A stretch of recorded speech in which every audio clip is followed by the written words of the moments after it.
I want him on charge sheet. விஷயம் அப்போ கைமீறி போயிடுச்சு. வீட்டுக்கு வந்து பண்ண கலாட்டால வெளியே தலை காட்ட முடியல. இவனெல்லாம் ஜெயிலுக்கு அமிச்சாதான் திருந்துவான்.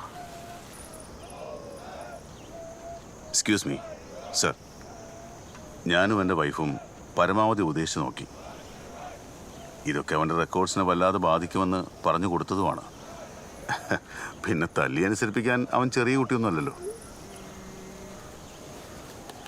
Sir, we all know Rudra is a meritorious cadet. പക്ഷേ ഈ വിഷയത്തിൽ if you still think his expulsion is all that is left,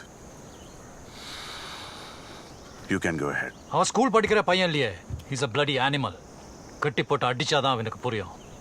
ഒന്ന് നിർത്തുന്നുണ്ടോ? എല്ലാവരും കൂടി എന്റെ മോന്റെ മേത്ത് കയറുന്നത് എന്തിനാ? എന്തെങ്കിലും സംഭവിച്ചിട്ടുണ്ടെങ്കിൽ അതിന് അവൻ മാത്രമല്ല, നിങ്ങളുടെ മോളും കൂടി അതിന് ഉത്തരവാദിയാ.